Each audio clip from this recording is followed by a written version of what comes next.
Hello, John. Thank you for coming to the show. Good to be here with you and everybody else. Right. I don't know how many people are in the room at the moment, but I will find out. Just to remind the audience, please make sure you click the links that are in the description of this video and all the videos that I do with John. That will take you to his website so you can sign up for his periodicals, also sign up for a reading. We're going to go into detail about what that is later in the show, but please make sure that you click those links, go to his website, and help support John's work. It's really important. And and also and also hit that button. All right, hit the Something like hit button, that like button. hit the Hit it like button, now. and make And sure if you you've share. liked these shows, hit it now. If you're the first time you're here, at some moment, if you really like what we're doing, hit that button because that simple little move brings so much more attention to the algorithm, which will bring more people into the show, and that will help us continue to do this show. That's right. In addition, the ones that are watching on YouTube, we're live streaming, but we're also simulcasting on X Spaces. The intent of this show is to take questions.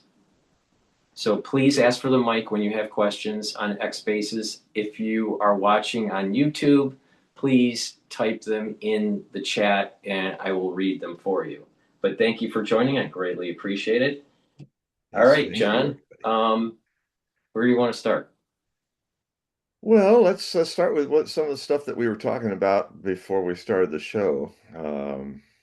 I think the thing that here we are close to New Year's, and we are about to enter a pivotal year.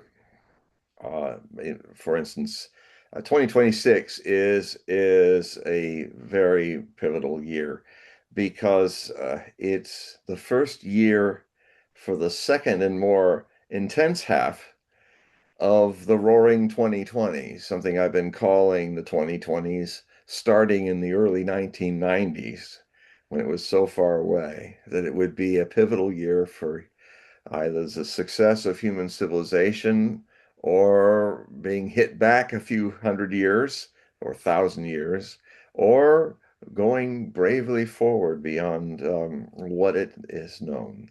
And it's so big that I'm spending my time writing a special report for my Hogue Prophecy Report subscribers with some freebies that will come for all of you as well to sample, but it's going to be different. It's not just going to predict 2026, but I'm going to take my audience into an overview of significant prophecies for the next 5 years. So it's called Hogue Prophecy Report 2026, um, and the second half of the Roaring 2020s. So hopefully you will think to subscribe to it, and we'll talk a little later about how you can. It's probably going to come out in February because I'm taking my time to really, because I'm dealing with the whole half 5 years. I'm taking my time to release it in February. But if you join Hogue Prophecy Reports as a subscriber, I will give you my last report for free. So between now and February, anybody that subscribes, a new subscriber gets that. So, but we'll talk about how that, I'll talk about that again shortly. But let's get into it. The situation is that a lot of people in the prophecy field, as well as myself, are really seeing 2026 being a decisive year. Um, and I think a lot of people, a lot of my sources too, are really good in the independent free media. Are also, I would have to say, I have pushed back and say that they're, as a prophecy scholar and also somebody who predicts the future, um, a lot of people have this idea that World War III only happens when nuclear bombs are launched. Maybe it's because of too much conditioning since 1962 with Dr. Strangelove onwards. Great movie, by the way, but this whole idea that people have forgotten that nuclear war has the highest chance of actually being caused, starting first as a conventional world war. And it has been my contention, and I predict that people in the future will amend this fault when they realize, just like people did in World War II, that World War II technically could have not just started in 1939. Um, I think the bias of Western civilization and Western historians kind of overlook the fact that the invasion of 1 million Japanese soldiers into China, into a war that raged starting with the bombing of Shanghai and other things that raged in 1939, 37, sorry, in 1937, that World War II actually started in 1937. It got on the radar blip of Western bias by erupting then in 1939 with Hitler invading Poland. But you could also include the Sudetenland crisis, which happened a year or so before, in the Munich Compromise that happened as appeasement, as many people think of it, by the West. That was a part of World War II that started in 1937. Now, there was this amazing show that's still out there, and I highly recommend it if you want to get a feeling of the timing of history. There was a show with these dedicated people, Americans and others that live in Sweden, called World War II Week by Week. And what they had done is every week they would do a new show for that 7 days of the 6 year conflict. And they spent 6 years doing it. Fortunately, I came late to know that they were there, so I only had to go through a year and a half, week by week. But I came across it, and to watch these episodes. And if you want to do a binge. You can do it now because it's all done. But watch these episodes. What I came to understand is that we have in our minds, all of us do it, where we think World War, okay, there's got to be fighting everywhere, and that's why it's a world war. But that's not how it happens. It's like what Paul was saying earlier about having you have let's call this little thing that's bouncing vibratorially a destiny bounce. And, at first, the war is like a funnel in time. It's like this. And around 1937, 1939, every time it hits the top or the bottom of the cone, that's when, okay, here's the first bump. That's Shanghai, when the Japanese started bombing Shanghai, invading Japan. The next bump is Poland, Hitler's invasion of Poland, which everybody officially calls that the World War II. But when it was raging, nobody called it that. Just like back during the Great Depression, nobody called it the Great Depression until it was over in 1942 and onwards. Then, otherwise, all through the 1930s, everybody called it the Great Recession. Just like we call what has been our Great Depression a deficit spending depression that I contend started in 2007, 2008. We're already a long time into a greater depression that's masked by our deficit spending.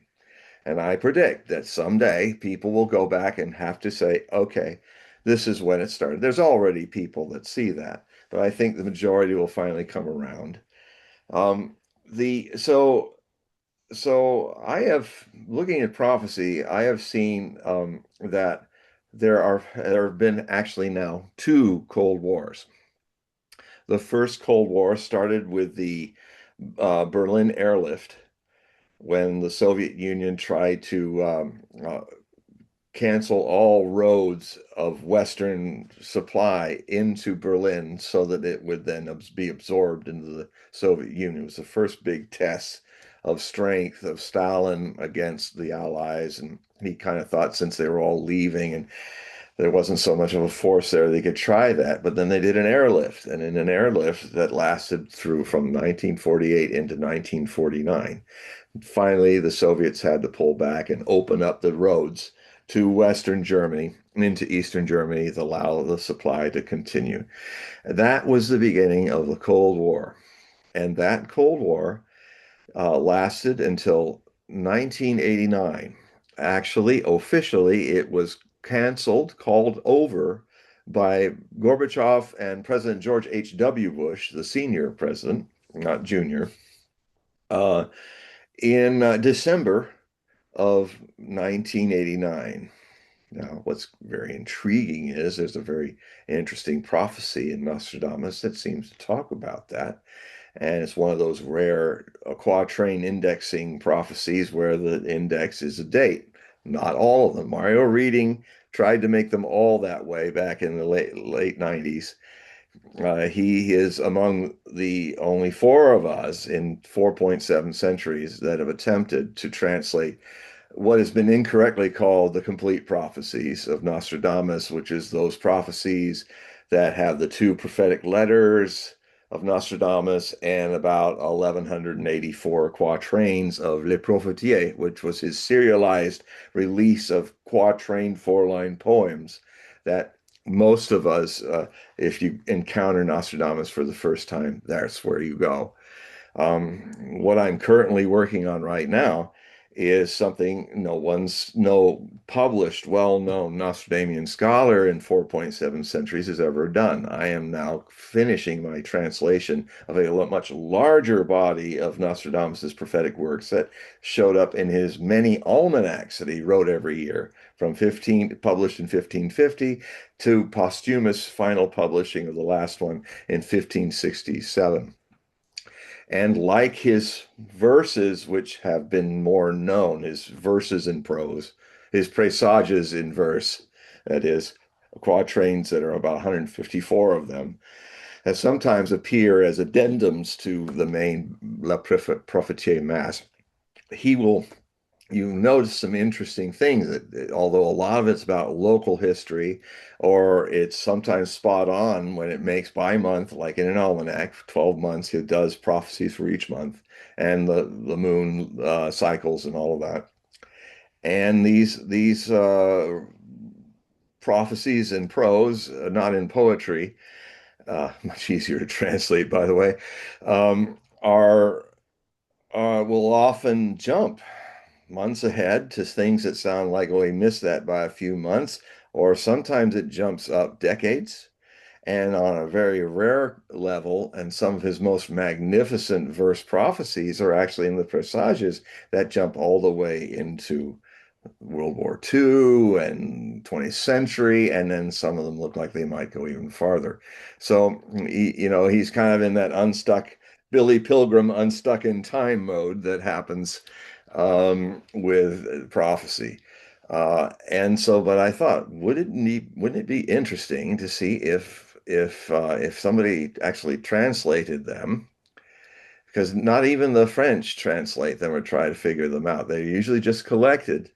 And like his secretary, Chauvigny, 40 years later, after he was a young secretary to Nostradamus in the 1580s and 90s, he tried to gather them all together in the disparate different editions that were out there of the almanacs. One was missing in 1551. All the others survived the test of time by then, so he lopped them all together in two books. Uh, but he only wrote random little one-line or two-line notes in these, so he didn't really try to interpret them. And there's some marvelous scholars, one of them being Chevignard, who did a marvelous job of putting all the French together. It's in French, but he admits he's not a prophet. He's not somebody who can interpret them. So I do make predictions, and I'm accurate to be 80% or more. And so I am doing it, and I have taught myself 16th century French, over 50 years of work with it. And, now that I'm in my 70s, I'm coming to the completion of this. So anyway, the, the, uh, the work of Nostradamus is going to be greatly expanded beyond what most people in the last 4.7 centuries know about it. When I begin to serialize at the end of 2028, 2029, 2030, and 2031, the four volumes. It could be five. I don't know yet. I'm in uncharted water. I don't know how big the interpretations of the presages and prose is going to get, but it could be a quintology rather than a tetralogy. But I this will be my final work on Nostradamus after a lifetime of study, my last word on it. I'm in that period of life where it's really wonderful to have your final word on themes that you've been working on for so long. Um, and so anyway, I got a little off on the tangent there, but back to World War II, you get you get these interesting situations where if you watch World War II week by week, suddenly there's a month of great violence in Poland. And it's like, the war has happened. And then there's like 9 months of this. The Blitzkrieg was followed, the Lightning War was followed by the Sitzkrieg, a sitting war where French were on the borders of Germany in the Siegfried Line, and basically nothing happened. It was and then so there's lulls. There are lulls. There are explosions of stuff there. And as the war gets more like the cone, it's going dink don't. But as it narrows down, it goes dink don't, dink don't, dink. Then you get an escalation. By the time they were in 1943, 44, there was all kinds of things to talk about. The weeks were full of all kinds of things to talk about going on around the world. But these things, even in world wars, even in World War One, a similar thing. They take their time, and there's a lot of lulls and pauses in these great wars. Um, and it's the same with consider the Napoleonic Wars. If you think of all the 8 coalitions of royals that tried to overthrow the French Revolution and later overthrow the upstart Napoleon the First, if you actually deal with the fighting time of the campaigns, it's just a few months, and then there's lulls and a few months. But in our minds, I guess it may be because we watch a lot of television, I don't know, and movies and look at the phone. We get this kind of feeling that, well, it's keep it moving, or rather, I'm not so interested in it. But really, even the most violent wars have long, long lulls. And so in a similar way, the Cold War, the first Cold War, ended in 1998. And then there was a long lull between wars, almost as long as between the two world wars. And then suddenly there was in 2014, what I see is that we had Cold War II begin. And I always predicted, from what I looked in other seers and what I also felt, that it would be a far shorter war that had a far more likely possibility of going hot. And it started in 2024 when the United States under Obama sent Victoria Nuland as Deputy Secretary of State to finance with $4 billion basically what was an overthrow of the democratically elected government of Ukraine, and replacing it through violence in the Maidan coup with a fascist regime of Banderites, the same Ukrainian fascists that were Hitler's best allies who weren't Germans. They were so good and they were so dedicated to the Nazi cause and racial supremacy that most of the death camps, most of the working people who were making them function, they might have had German officers and non-commissioned officers, but most of them were run by Ukrainian fascists and the Banderite fascists of the OUN. And what literally happened in 2024 was literally the resurrection into public of the same kind of people with the same flags, Nazi symbols, the emblem of the Galicia SS division. The Ukrainians were so embraced by the SS, the German SS, that they gave them their own this big, like 20,000 man division, Galicia. which is what the old name in the Austro-Hungarian Empire was the name of the Western Ukrainian region that we now see as the been kind of since the trade of land between Hitler and Stalin got thrown into the Russian world as which was a big mistake.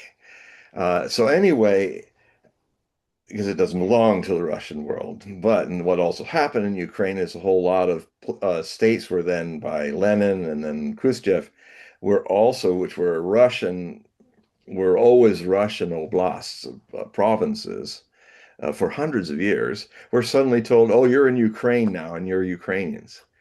And of course, so you got all these disparate people who never were asked to be together, and they're ordered to be your, then suddenly, and Ukraine has never itself ever been a nation. It's an accident, I'm sorry to say, I'm part Ukrainian, so I can kind of get away with that criticism.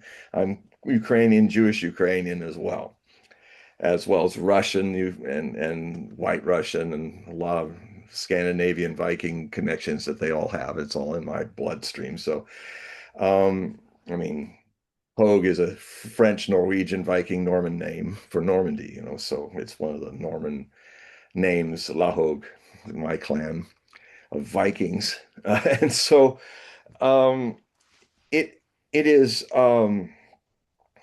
so you have I mean, you have a situation where you have a country that's name means hinterland. So what's your country's name? Oh, well, it's either called borderland or hinterland. Ah, so that means you're a border or a hinterland of somebody else? Well, yeah. So it's never, so in 1991, it became a country. It was never that planned. The Soviet Union never planned it. The Russians and the Ukrainians never planned it, but suddenly it became a country. But it's a country that has a whole lot of people in it that, well, it has one group that wants to dominate everybody, and that's the Western Ukrainians who lean towards extreme right-wing nationalism, ultimately Banderite fascism, which is in the Western half. And then, so anyway, I'm kind of setting out the stage, which is important to remember because this Cold War ended or started, sorry, in 2014. And then 8 years later, as I predicted, 7 to 8 years later, it began to be a real shooting war with Russia provoked to save the Russian-speaking people who had been shelled and massacred for 8 years.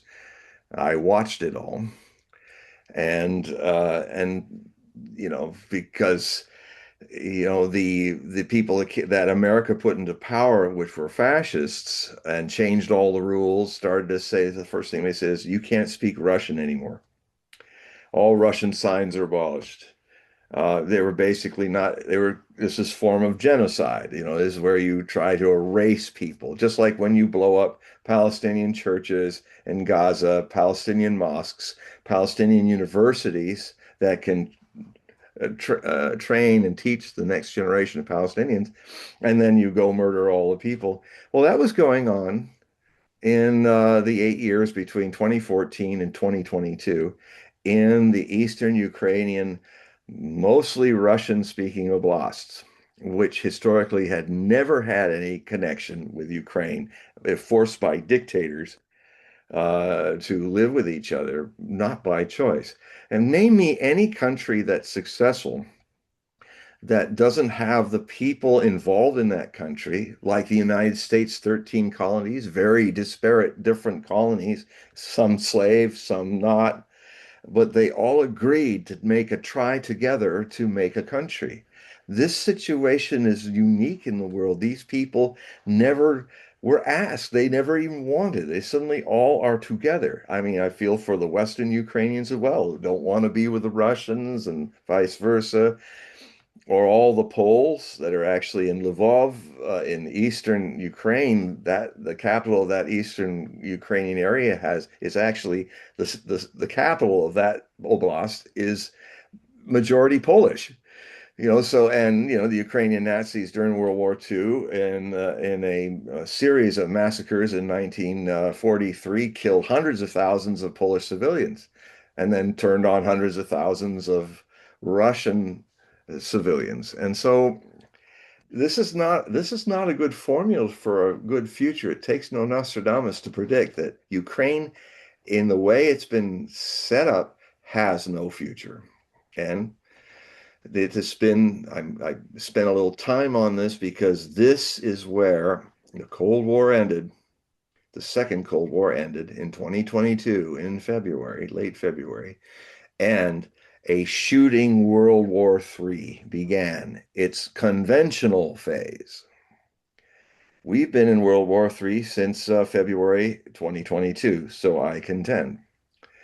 And it has the similar sporadic eruptions.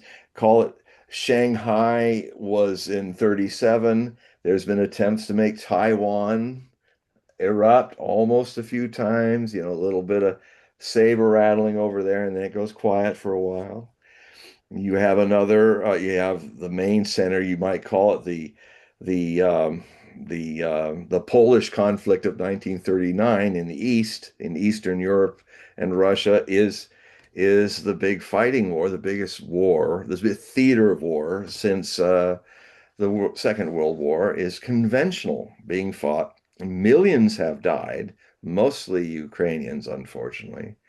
I mean, I'm just going to put it in here that with what I know, what's really going down on the ground, if you hear and you constantly hear it on the mainstream news, oh, the Russians are losing 7,000 people a day and all of that.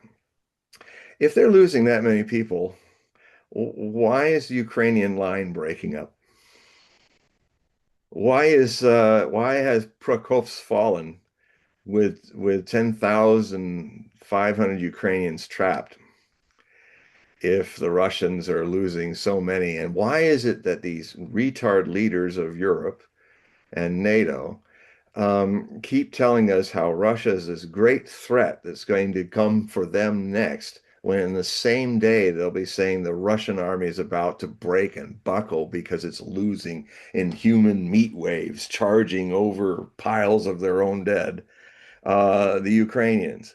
I've been watching this war for 4 years.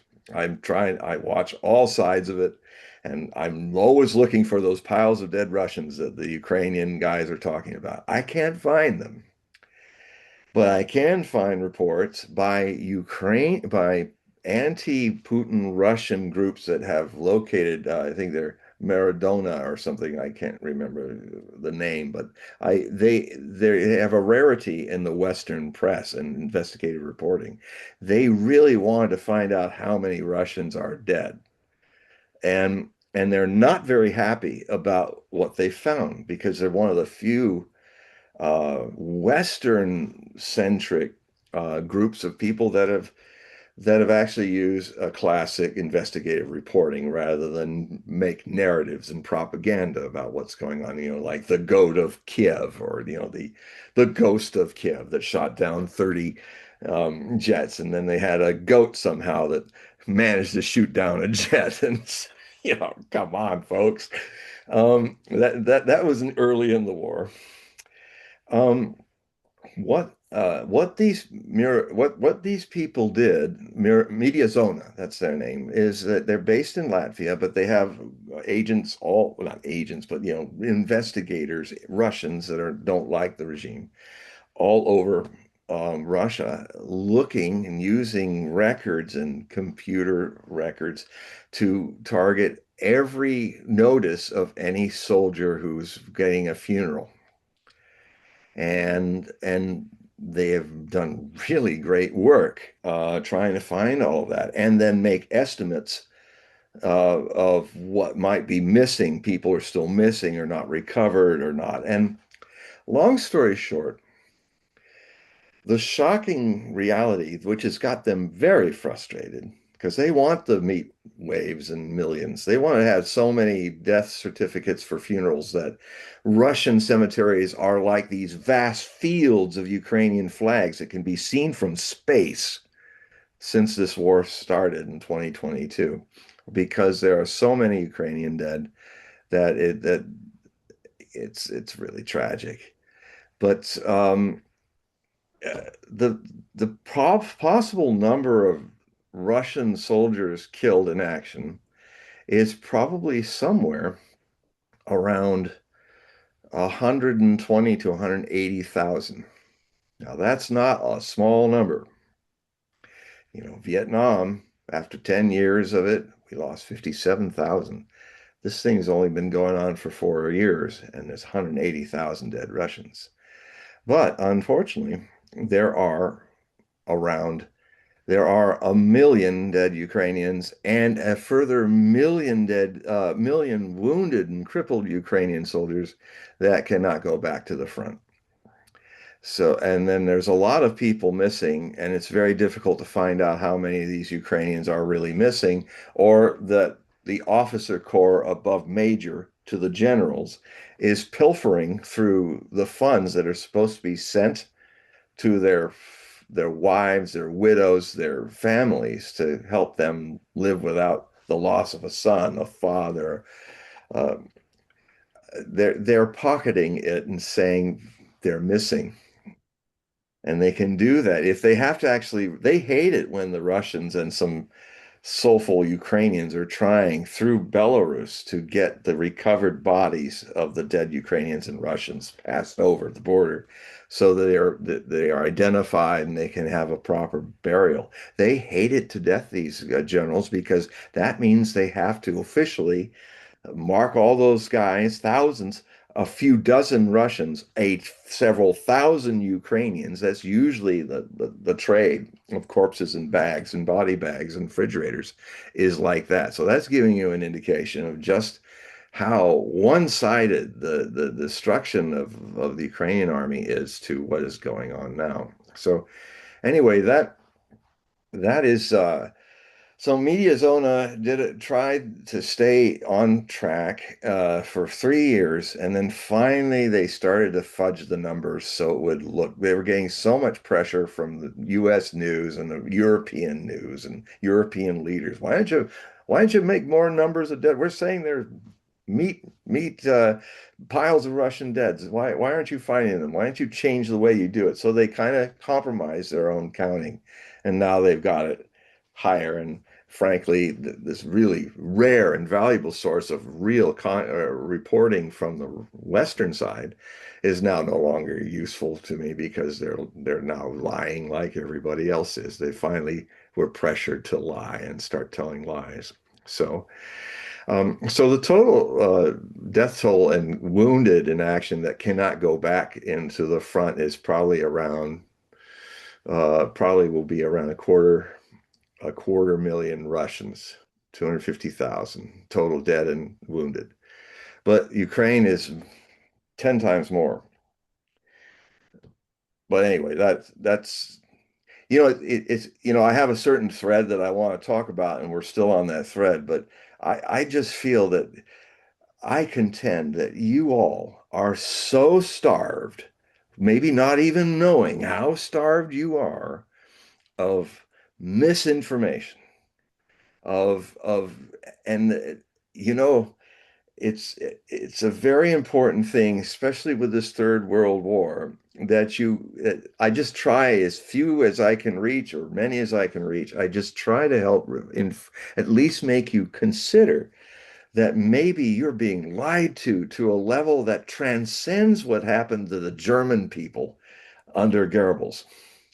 And it's a world war, and this one could go nuclear.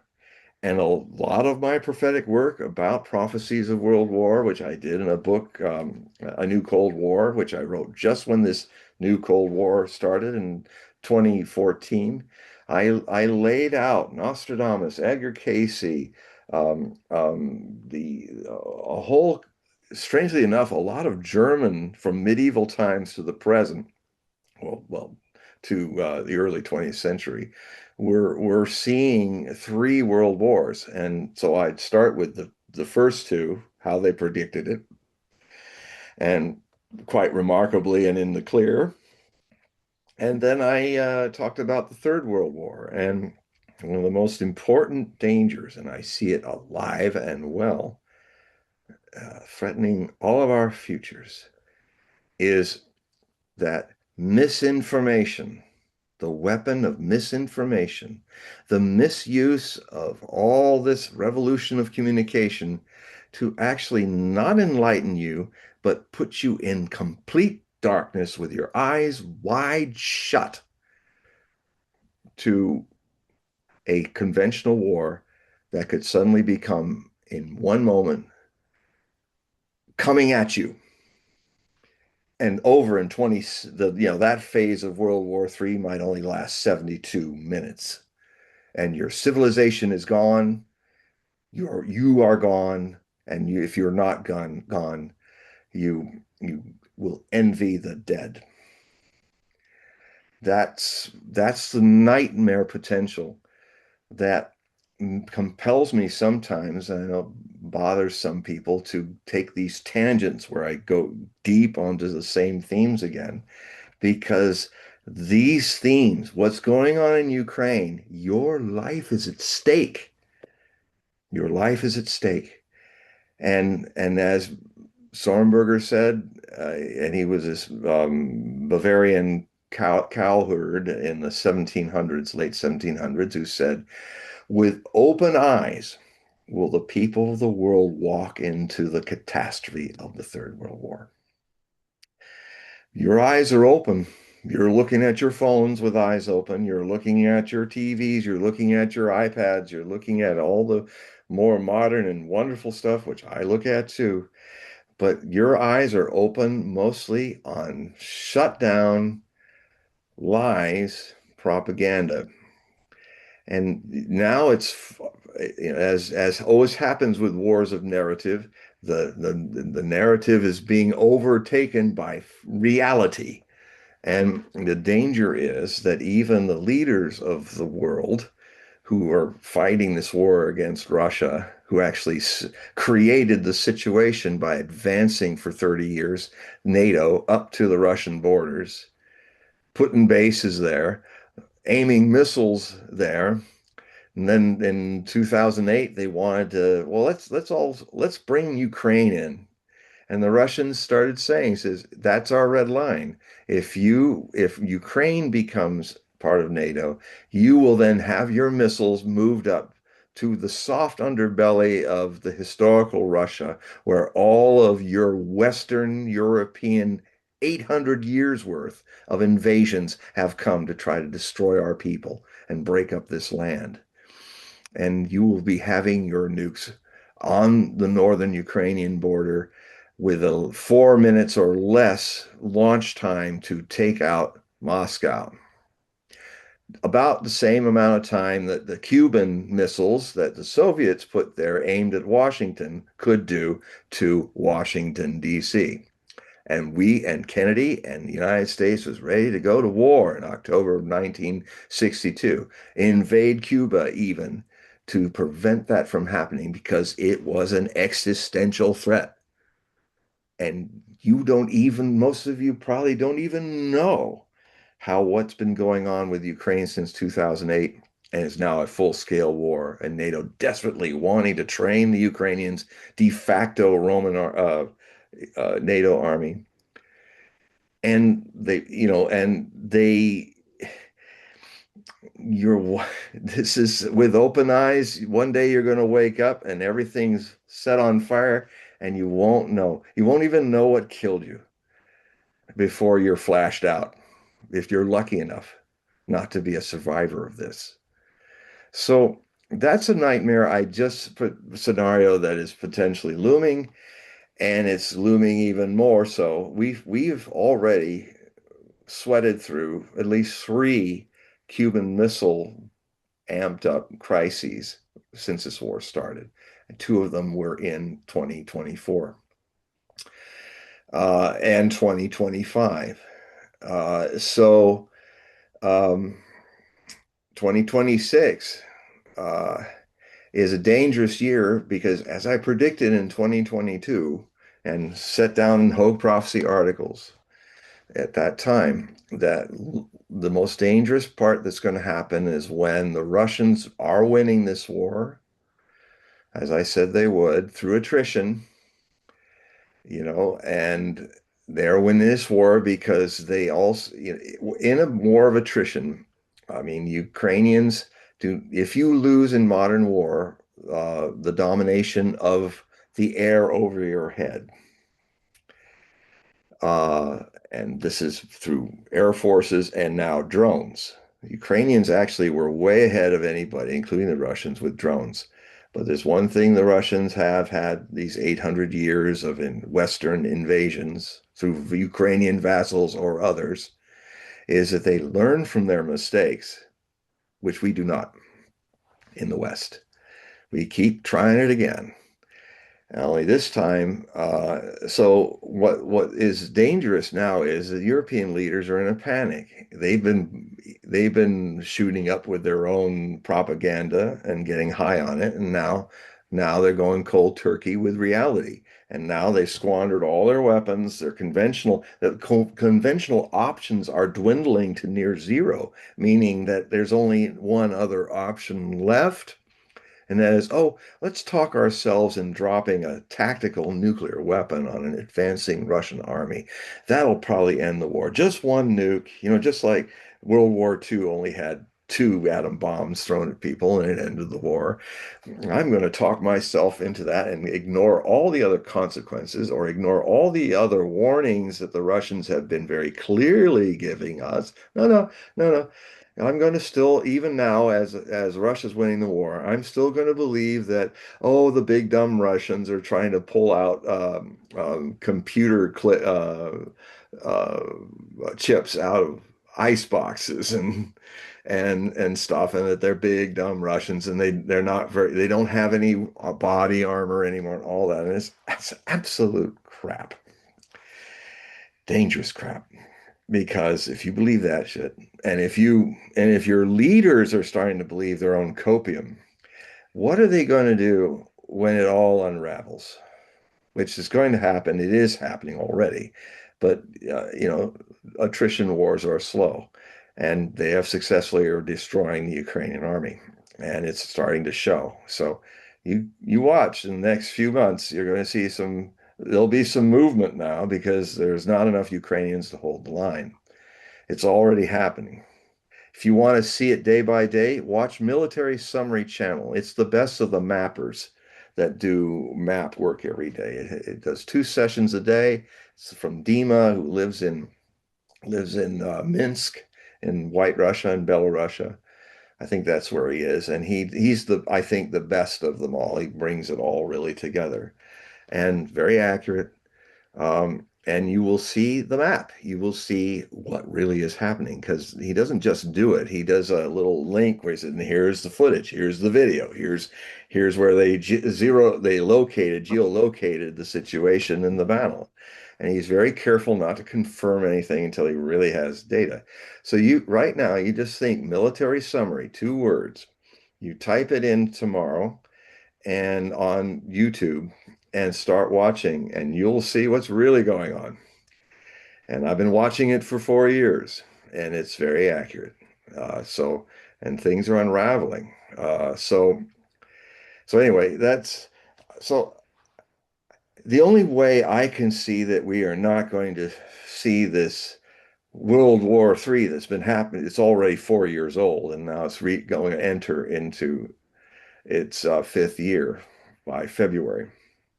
So it's almost as long as World War II was. Um, it's getting its fifth. It'll be, if it's still around in 2027, it'll be as long as World War II.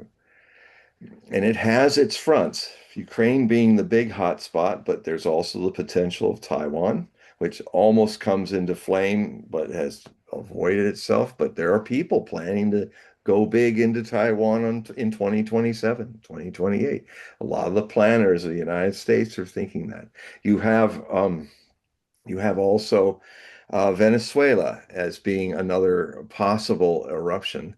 You see, the problem is that I will talk about this in Hogue prophecy reports, but a lot of the people aren't talking about this except my sources and me. And that is that a world war is usually a bigger struggle between two civilizations. I mean, here was Hitler with his upstart Nazi white supremacist civilization, the Aryan civilization that he was trying to establish in the world.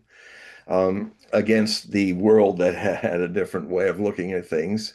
Uh, and so now we have a situation also Middle East with Israel is a very big and active front that could also explode. So you have like in the early stages of World War II, you have maybe two or three places where fighting is happening scattered across the world.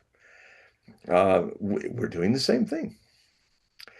And so the so you have two of the fronts that have been active coming to a crisis point, a decision point in the end of this year and 2026. And one of them that we've talked about on this show a lot is what's going to happen in the Netanyahu Zionist government, which has is trying to repeat history rhyme with Nazi Germany, with its causing a Holocaust that is threatening the lives of over 2 million Palestinians, with at least 700,000 civilians already dead in Gaza Strip.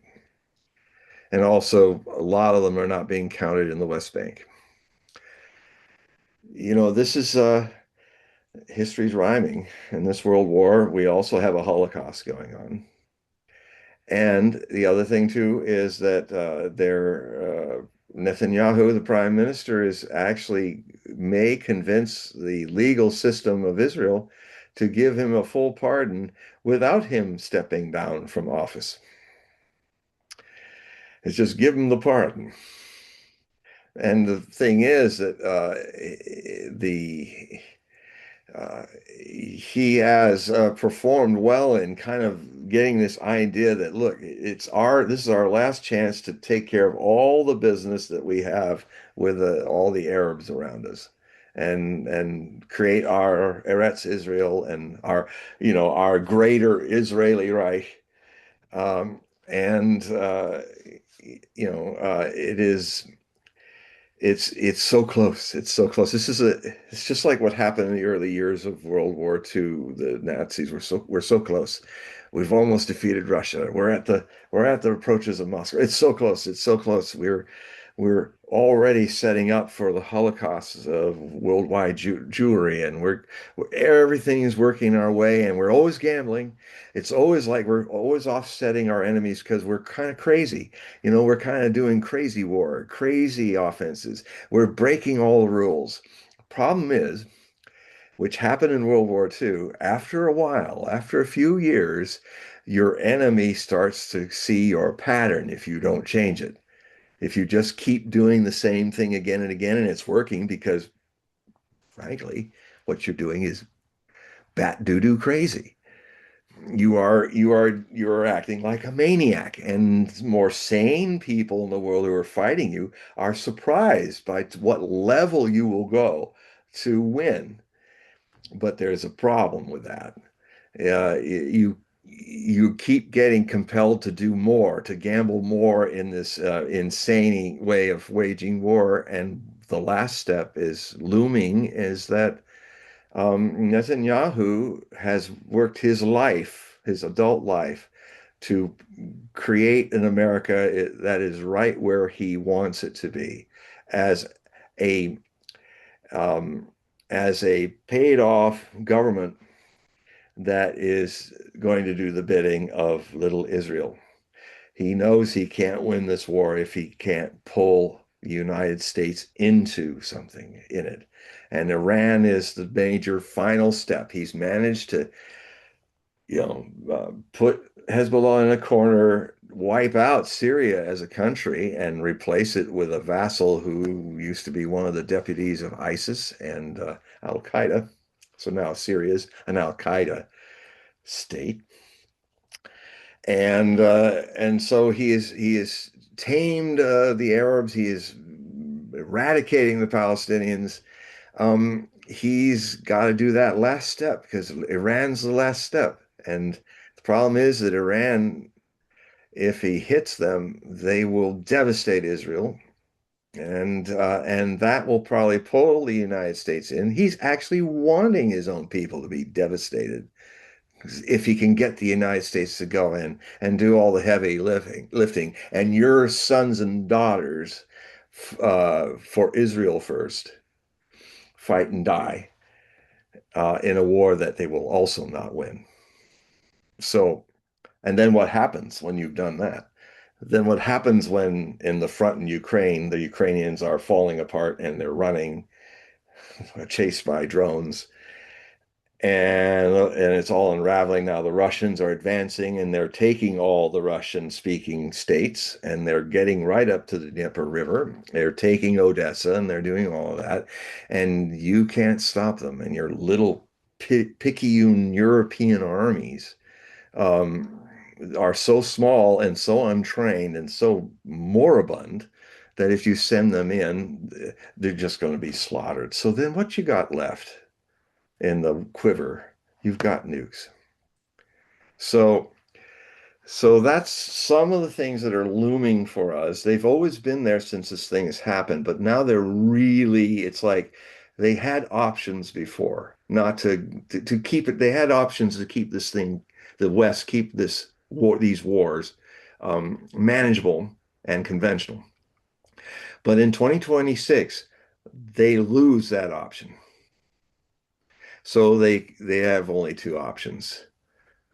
Admit their defeat, man up and woman up and admit their defeat, and negotiate some peaceful solution, something that keeps the European security locked in. They're going to have a big surprise because the Russians don't want to invade you, Europeans. In fact, they never have invaded you. I'll say it, I've done it in other shows, I'll say it again. Name me one time when, in the last 800 years, when Europe was invading Russia, that Russia reacted and chose a war of choice. I mean, all the invasions of Russia were wars of choice that didn't need to happen, all the way back to the Teutonic Knights in 1242 AD, when it all this stuff, this trying to destroy Russian people and their culture and their civilization began for greed of the resources that are there.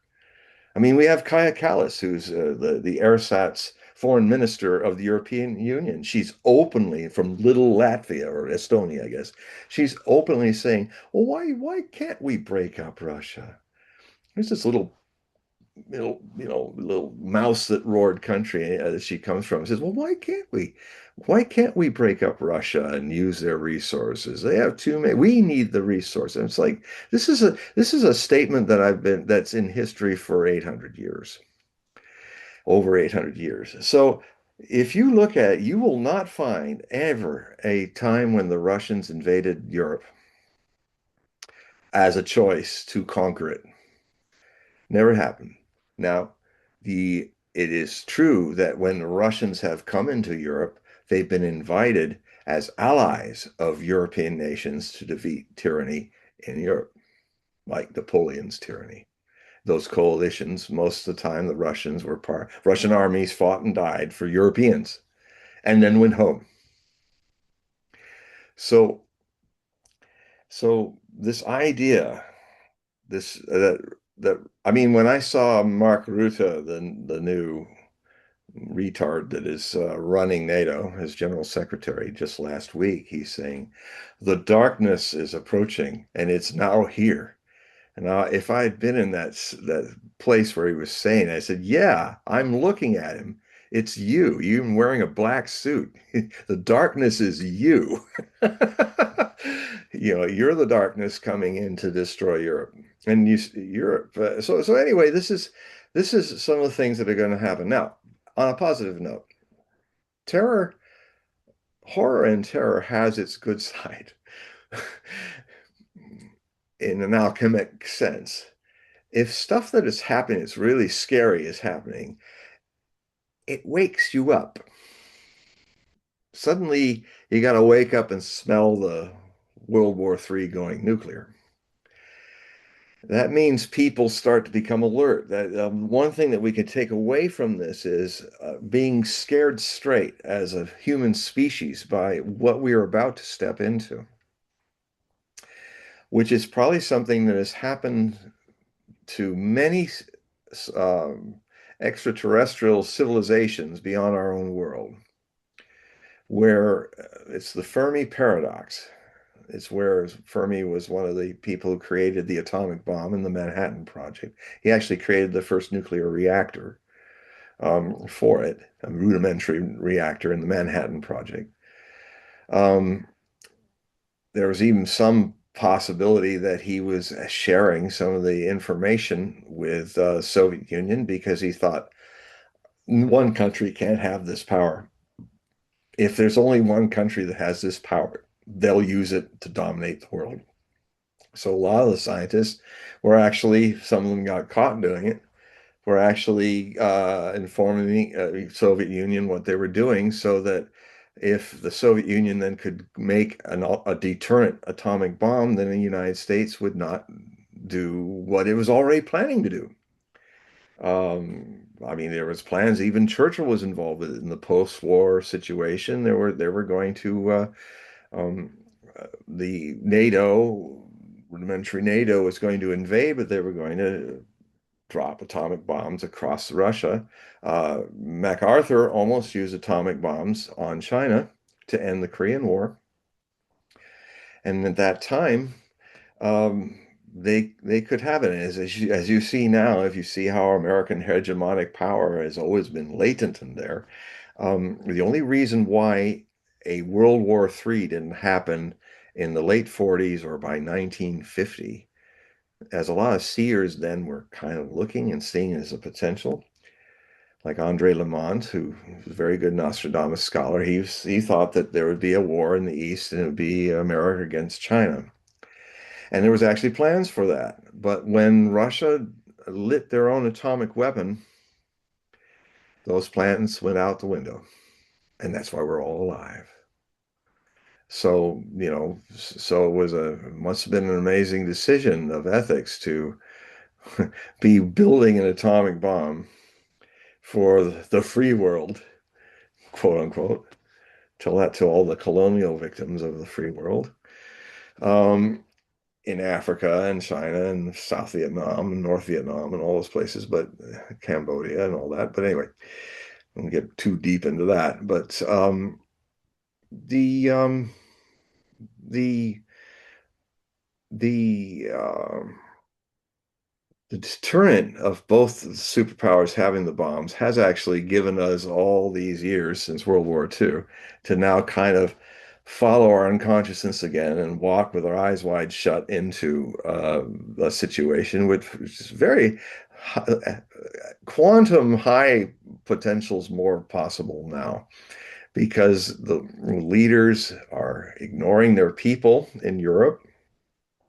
They're literally throwing money at Ukraine even more now, and Europe is actually falling apart. And with the astrology that we're entering next year and in the latter halves of the 2020s is into the 2030s is one word. It is very, very amendable and encouraging of revolution. You're going to see revolutions across Europe. You're going to see the people finally. What'll have to happen is just like with the French Revolution, it's got to be a point where they can't eat anymore. They can't survive because the economy is literally killing their future, killing their ability to survive. That's what happened in France in 1798. Oh, sorry, 1789. Dyslexic. Um, it's it's bread, no hope, no future. That will make anyone who has people back then, the last thing they wanted to do was get on barricades and go to war with the king and all that. Really, it hasn't changed. The costumes have changed. The people of Europe don't want to do this, but they will be compelled because your leaders are out of control. And we have a similar thing that could happen here in the United States. Um, it's out of control. And what then has to happen is something will trigger the people to rise up and take charge and take out their, overthrow their governments and all that. And it doesn't mean that it will be a better situation, but this is what can happen. And this is very much a window of coming into its window, entering into its window of probability that has not ever happened since. And so I'll just finish this rant by saying that I have a lot of things to say about 2026, and hopefully you will check out the Hogue Prophecy Report. I mean, one of the things you can do is you can go to my website, hogueprophecy.com, which is linked here. With Paul's linked it here, and you can then freely read the samples of new articles that are there. And it also has a way that you can join $60 for a year, or you can do an automatic payment per month of $6. I mean, it's just $5 a month.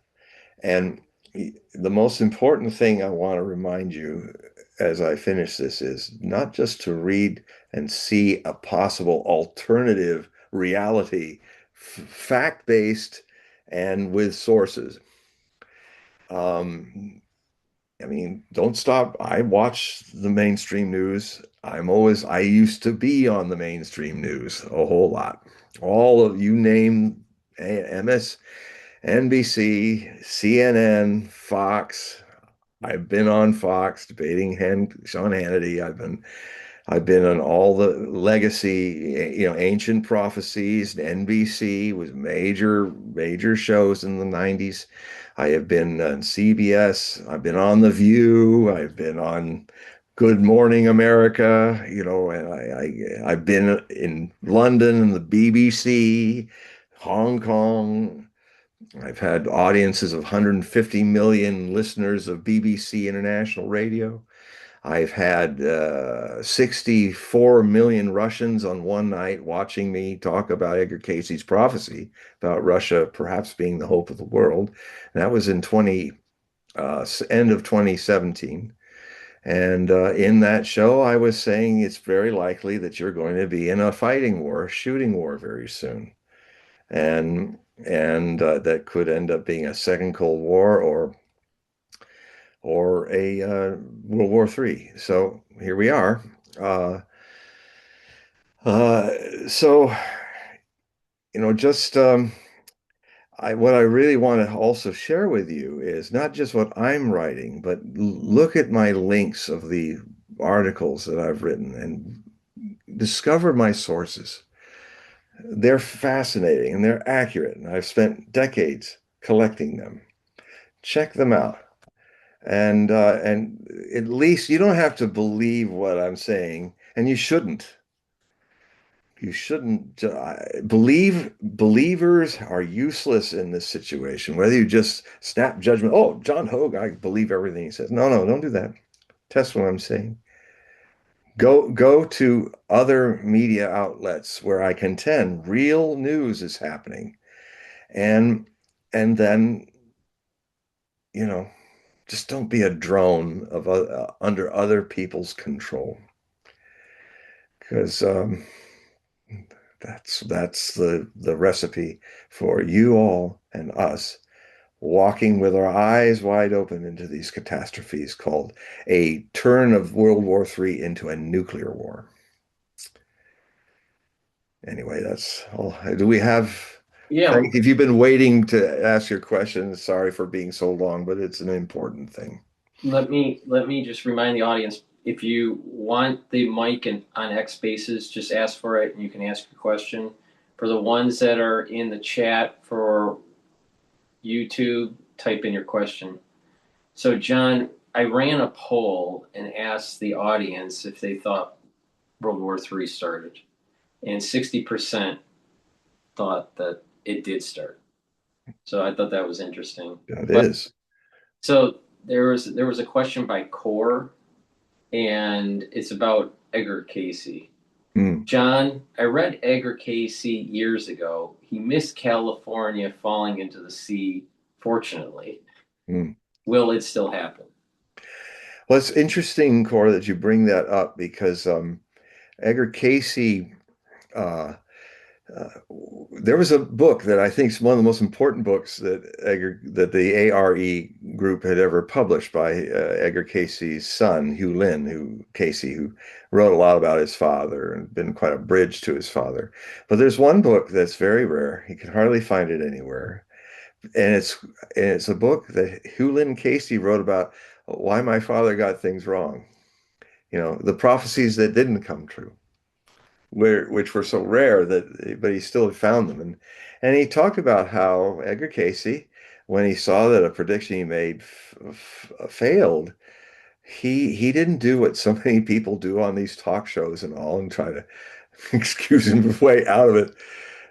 Uh, he didn't do what I did with the late Ian Punnett once, back in when I used to do his weekend show on Coast to Coast AM.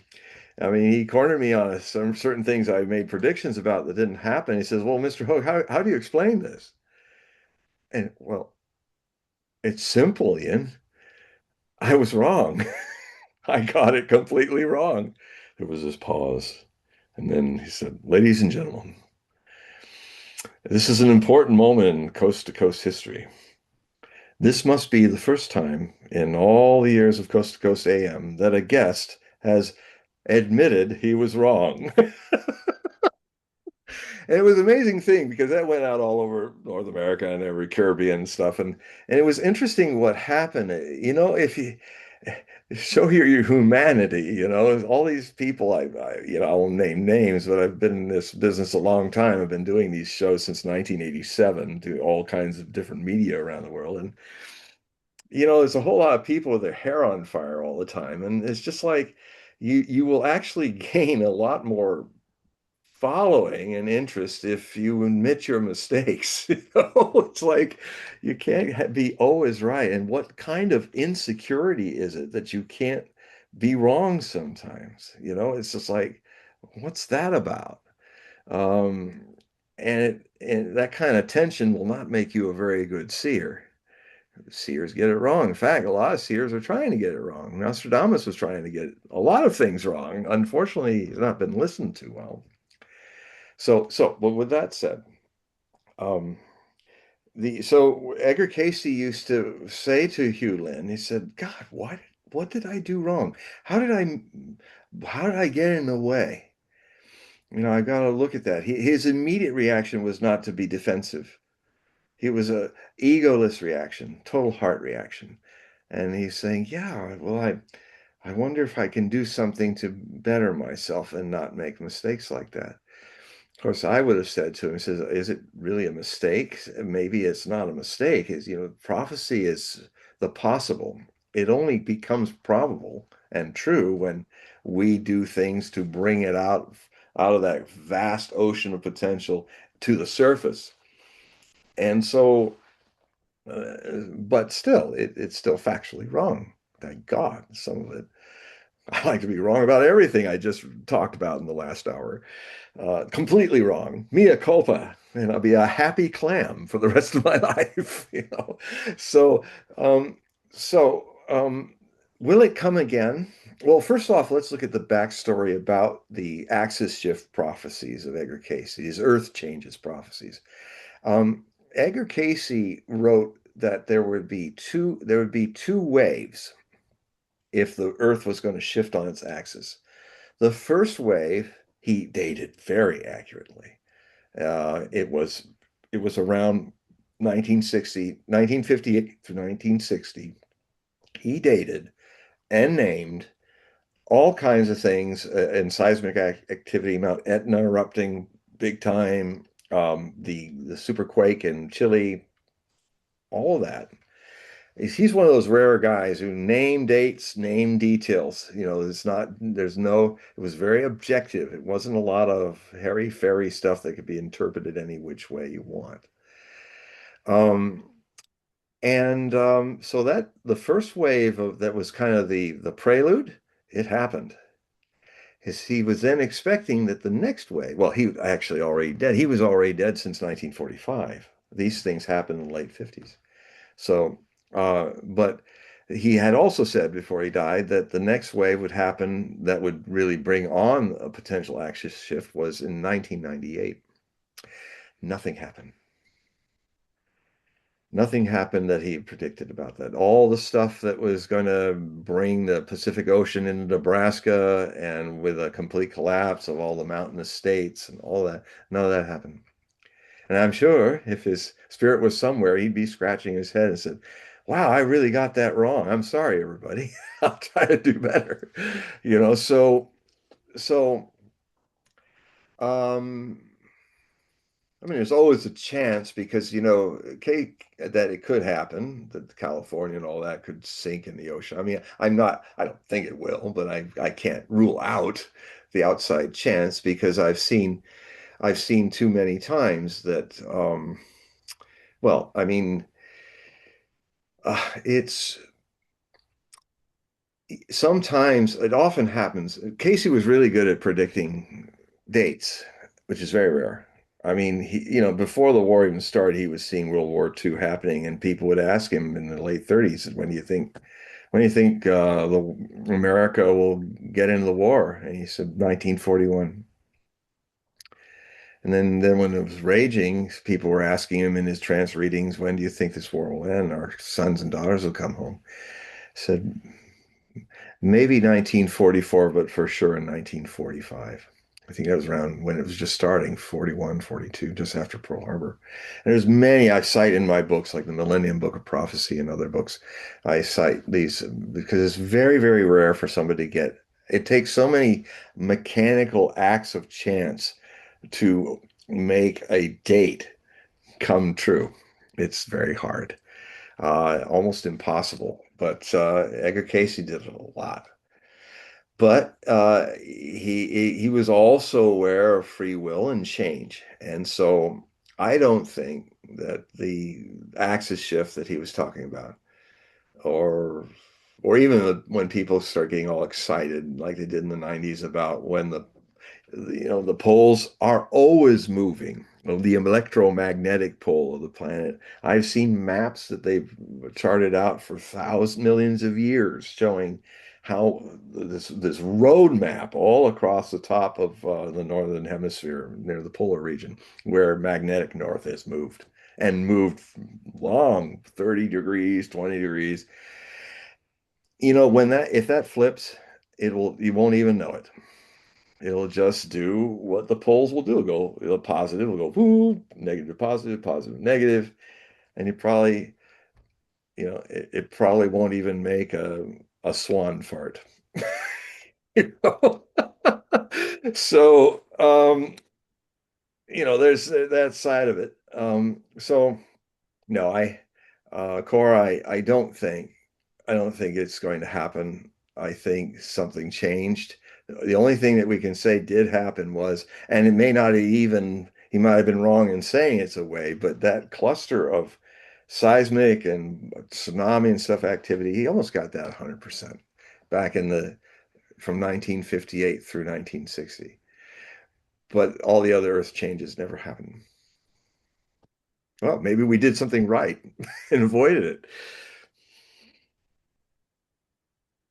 I wanted to pivot to your take on the new strategy that was released by the Trump administration, pivoting to the Western Hemisphere and moving away from Europe. Mm.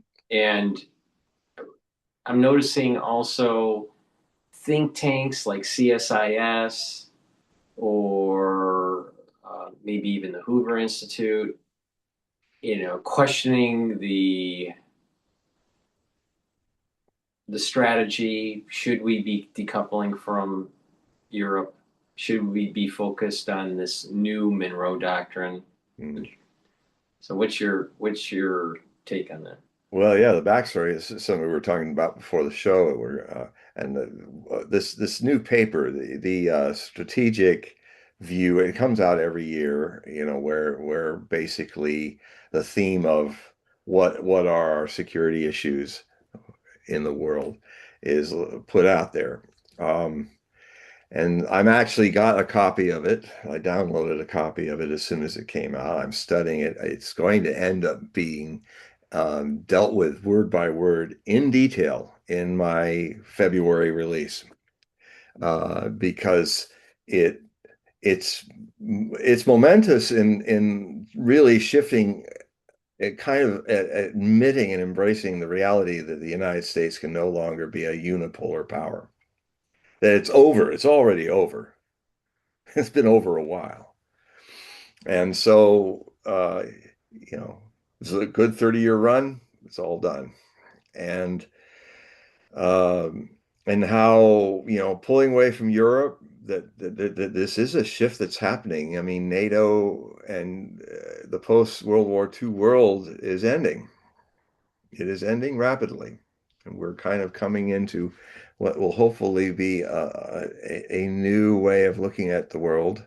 There's, I since for a long time ago, I saw the BRIC nations were going to happen, and that they were going to be a whole global majority, uh, the doorway to a new global security reality.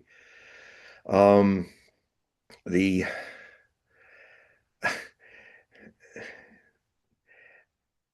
I think Trump has always been sincere in that he thinks NATO is a dead duck and, a white elephant. And it should, it's just a burden on the United States, and that the situation is such that the United States is pulling away from Europe. Um, Europe is entering a Europe has often in well, let's put it this way. Um, when you look at European empires, Rome had one chance to be an empire, and it was thousands of years. It was the Byzantine Empire. It didn't actually die out until 1453, when the Ottoman Turks took Constantinople. So it actually lasted 1500 years after the so-called fall of Rome. The Eastern Roman Empire became the Byzantine Empire. But that was it. France had a shot twice in within a century of being an empire and colonial. United States did a little bit of it, starting at the end of the 1900s, with its gunboat diplomacy and all of that, misreading the Monroe Doctrine, as just about every president has misread it. In fact, one of the things I'm going to talk about, I'm going to open a lot of the discussion about why this shift back to the Western Hemisphere, um, by actually letting you all read what President Monroe, in a congressional hearing, actually wrote about what the Monroe Doctrine was all about. And one of the things he put out a lot, stressed very much, is not regime changing people in our world, in our hemisphere. That, just the thing that we've been doing in South America and Central America since the day was long on the American existence.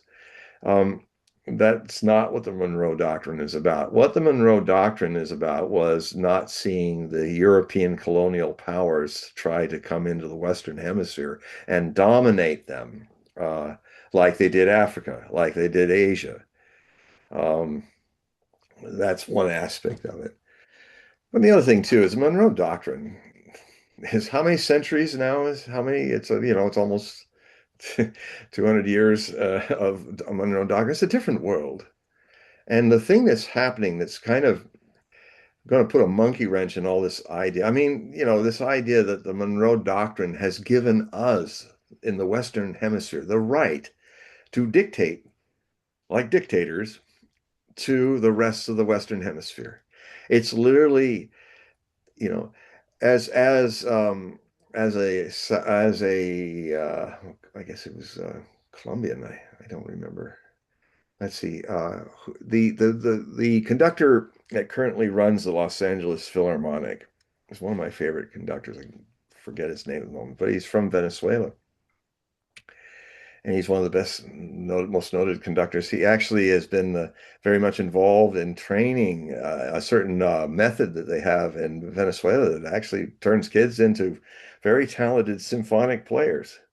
And a lot of the students in Venezuela are populating all the classical music philharmonics around the world because of the Le System, I think it was called.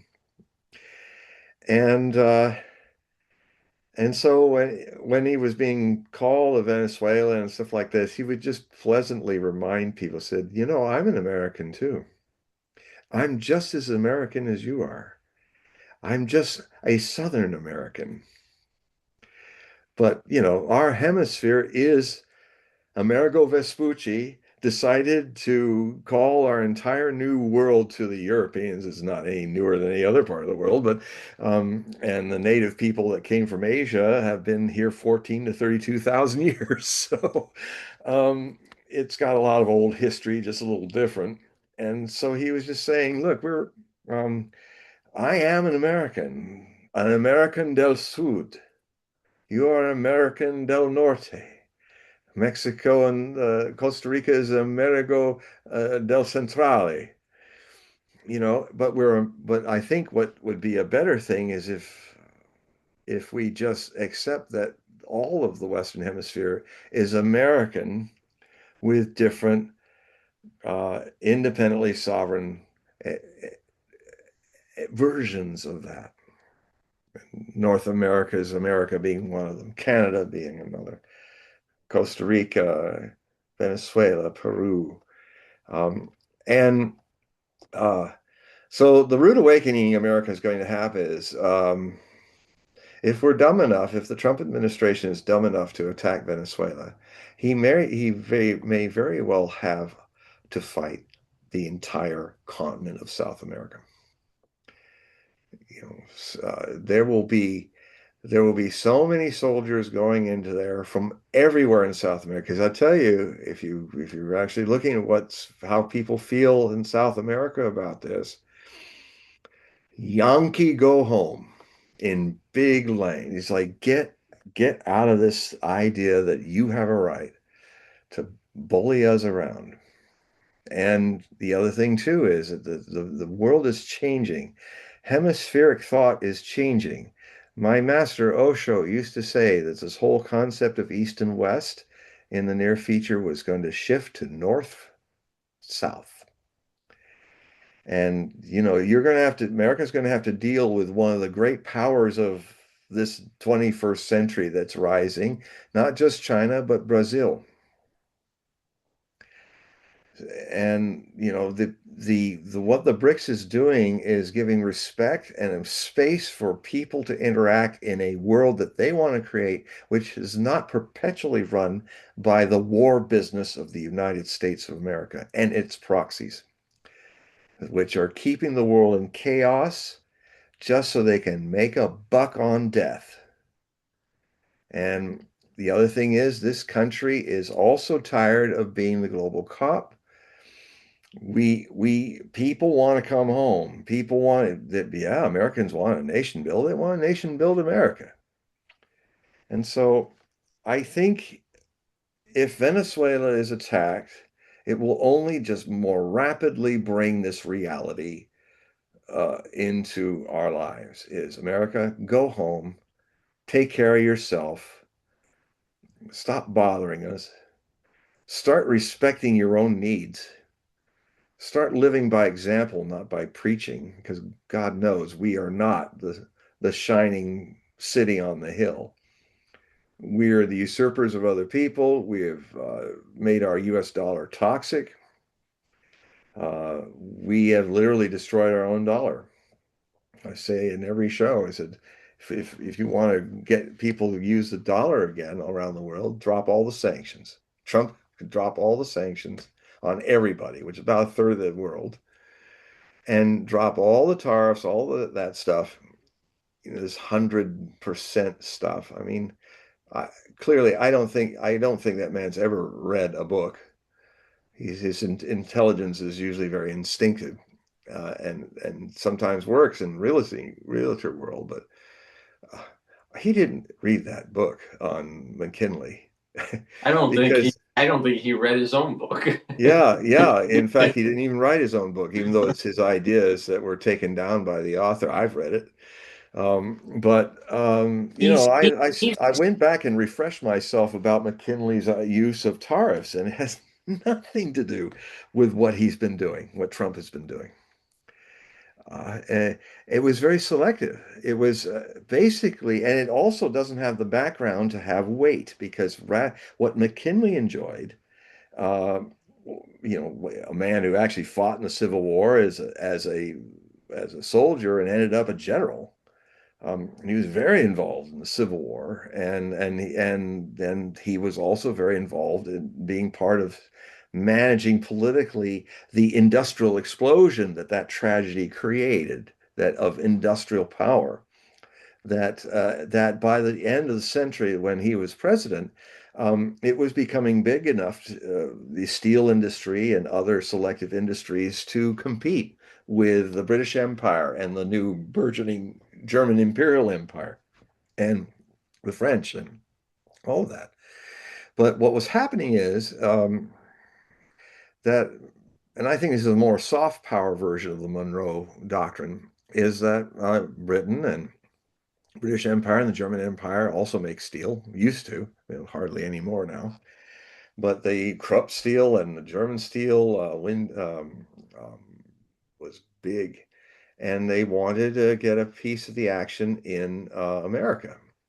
But what he did is he only selectively, McKinley, only selectively did tariffs, which were like maybe 5% and the most 10%, just to say, look, we're going to keep we're going to raise the tariffs on you if you try to make your steel cheaper than ours, forcing our people to buy it.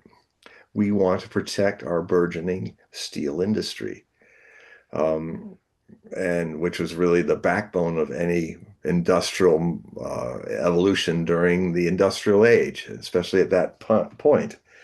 And so it was just a way to just keep the price fair and to make US steel more competitive by putting a little tariff on British steel so that it's more expensive, but not like 100%. That's his 8-year-old, Trump's 8-year-old that, you know, built his brother's building blocks, his wooden building blocks into a building, and he loved it so much that he glued it all together so his brother couldn't take it apart. That's Trump as the precocious 8-year-old when he admits he still is. So that's 8-year-old work.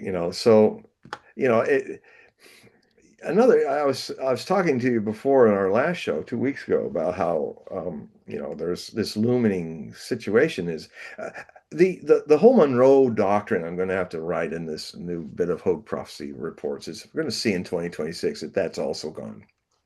Things that have been around a long time that have been defining the last couple hundred years, and sometimes upwards to 500 years if you look at European dominance of the world. That's all fading away. And hopefully it fades away without having some violent example like Venezuela could be. And that would then be another spreading of this World War III conventionally. Um, the I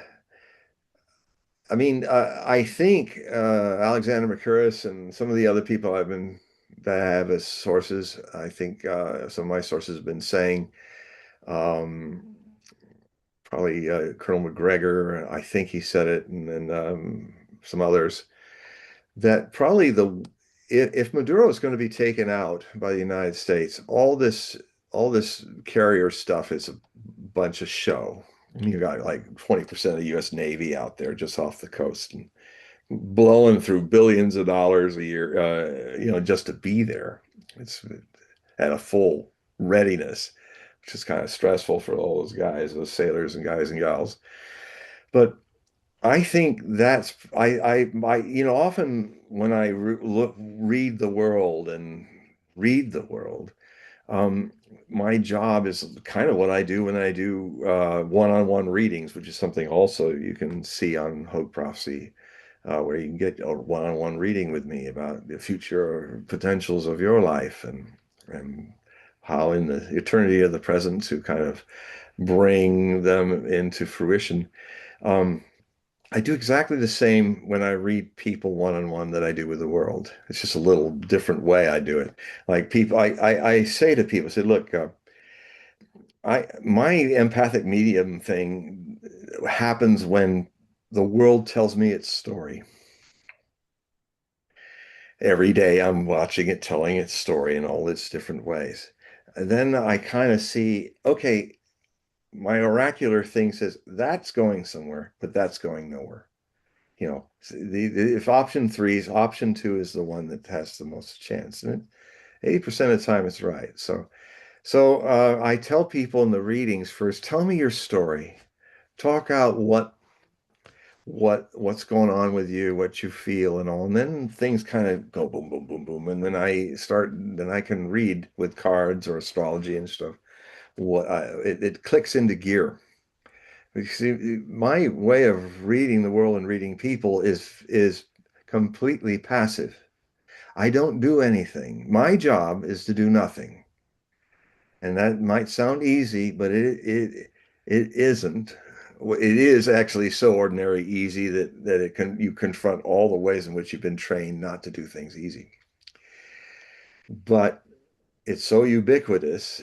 What I do is actually everyone has exactly the same space to do their lives in the same way, and equally unique to the way I do it. So anyway, it's a um so I the BRICS has changed the whole gestalt. The BRICS is developed. So this war, Trump is insightful enough to see the BRICS as part of a greater struggle of civilizations. He didn't say it very eloquently, but Trump has a lot of instinctive intelligence. Pretty remarkable channel sometimes. Even now, even with his struggles with cognitive problems and stuff, he still comes out sometimes. But he's one of the first people to publicly kind of understand. He said, "I want to shut down the BRICS," he's saying. He wants to tar off the BRICS out of existence because he understands that the US dollar is not going to be here much longer as any influence. And all the ways in which we have used the dollar to throw the burden of our debt on our client nations, that's ending, which means the debt's coming home, folks. And you can't live beyond your means anymore like we've been since, we were a famous country for paying as you go right up to 1941.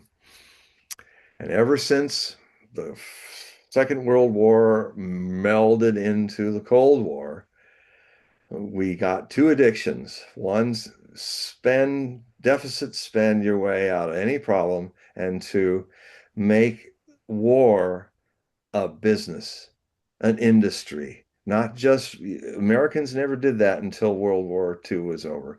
We always, in Civil War, we could turn it on and make the weapons and fight. And when the war was over, we went back to a small army, a few thousand cavalry guys in the West, and just back to civilian economy. But what happened because the Cold War happened, we got addicted to the defense drug. And even Eisenhower couldn't really address it until he was going out on his last day of his two-term presidency. He made the famous military-industrial complex speech, an absolute work of prophecy has been fulfilled. We are addicted to war. We have people around Washington in their mansions that are filthy rich over rendering human beings into filthy carrion. It's ill, it's immoral. It's a sin that is heavily burdening the entire American people. We are we are under its curse, and it's an addiction to war. And we've managed to spend since World War II, 1945, for 80 years now, we've been under this addiction and it's destroying us. So we have to stop doing that. Or we will have a civil war that will break up the United States in the coming 5 years into the 2030s. We have a question, John. First, a comment by 10 Tigers. Sanctions, this is the comment. Sanctions on Japan helped start World War II. Absolutely. And the question is, what is the first thing we should fix to bring back our country? K to 12 education, cut defense spending, close down bases overseas. Well, all of those 10 tigers, all of those immediately. It's time, we need to pack up and go home, and all those 800 bases where the sun never sets on an American weapon in our former empire. But the empire's over. First, we got to acknowledge the fact that times are changing. And the addiction has kind of put us in a holding pattern, this war addiction of 80 years. It's kind of gotten in our DNA a bit because we've been doing it for 80 years. That's like one, two, four, six, that's four generations. If you count a generation from birth to the moment that generation is an adult and now working in the society.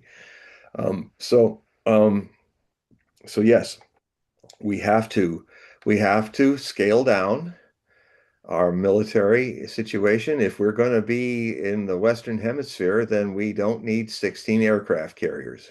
Frankly, they're white elephants anyway.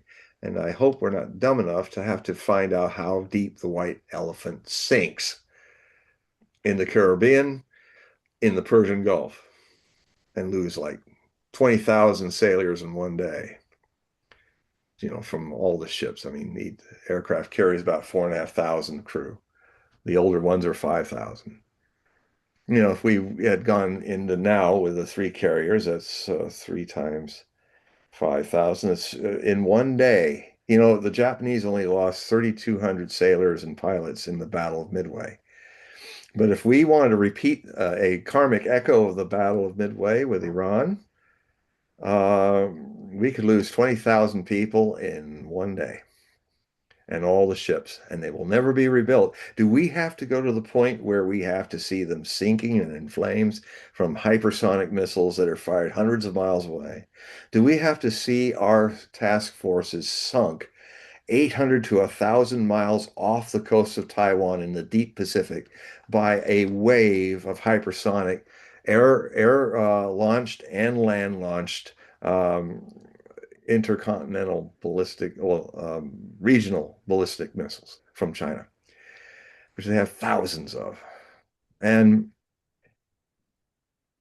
to the point about how to how Japan, through sanctions, through embargoes of oil and materials, I mean, I really do. I always have since I was young, and I try to dissuade myself from when I started reading about that. I read about The Rising Sun, which was John Toland's incredible book trying to see the Japanese side of what happened in World War II. And he was fortunately helped because his wife is Japanese and also a scholar. So she was able to read. She could read classic Japanese and stuff, and so she was amazing. She went into all the papers of the Japanese imperial period about the war and all. And boy, did I get an education from another point of view of how that all happened from their side and from the Japanese side. And it was, what else can one call when, I mean, this was the Achilles heel of the imperial empire of Japan, is that it relied almost all of its strategic sources of rubber, oil, fuel for the planes, for the fleet, was all coming out of America. And when they occupied Indochina after the fall of France in 1940, Roosevelt, he not only uh, put the strategic um, death knell on Japan. You do that to any country, they're going to go to war with you. If you can manage to cut off all strategic fuels and stuff to anyone, you're looking to fight a war. And Roosevelt also demanded that they got to get out of China and stop fighting in China. Now, I don't support what Imperial Japan was doing at all at that time, but from reading John Toland's book and his wife's incredible yeoman work and getting all the details and records straight and the meetings that were going on in the government before Tojo was in government, but the government had its factions for the Imperial Navy and the Imperial Army. of Japan. And they were basically say, look, if you want to try a peaceful solution, the prime minister then, I can't think of his name, sorry, but he was a civilian and not a general or a naval admiral or something like that. But he was saying, like, well, okay, we'll give you a chance. What the military, who really had a very much power in the politics of Japan at that time, said, okay, we'll give you 9 months while we were preparing for a strike on Pearl Harbor. We'll give you 9 months to negotiate this out, but at a certain point, the deadline has to be 9 months because any time after that, we're going to not be able to move our fleet or fly our planes, and they can just come in and take it all. So, um, yeah, I mean, if somebody did that to the United States, had an ability to cut off the in 9 months to 10 months our military from being able to function, guess what'll happen? We do exactly what the Japanese did. Now there was also Yamamoto, uh, who, as well as Kurebayashi, the two generals, one commanded Iwo Jima, the latter, and the former ended up being the supreme commander of the Imperial Japanese Navy. Now, these two men shared as officers, one Army, the Admiral Yamamoto, shared one thing in common. They were military attaches in the United States in the 30s. They both spoke English. They both traveled all over the United States to get a feel for what Americans were really like. Now, like any country, the Japanese of 1941 had their ideas about, or myths about Americans as being degenerate and weak and too busy partying and becoming dissolute and drinking too much and dancing and making love without your wife and all that. And they still thought that we were just, understand the code of Bushido, they would be considered, well, subhuman in that regard to the warrior honor and the warrior code, which a lot of modern Japanese admirals and generals believed that they were bringing back or continuing, sustaining, and advancing. Um, so he he was telling them, he says, look, it's quite prophetic what Yamamoto said. He said, if we go to war with the United States, remember, he said, our government our industry can produce 120,000 cars a year. The United States can do 5 times more. I saw the factories. The military potential, the industrial potential of the United States is, well, it's comparable to China's potential now in transactional, which is really the way economy should be judged. How big it is how many people are buying, selling, and making things, and so he said that if we go to war with the United States, we have to win it in the first 6 months.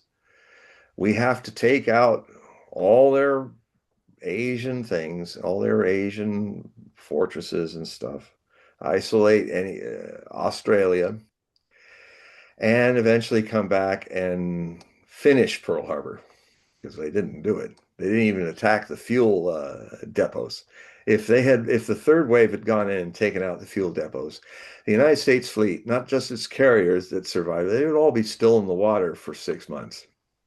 And the Japanese could just take everything, the islands and all, get them all defensed, and even take Hawaii chain, and then after that, say offer terms.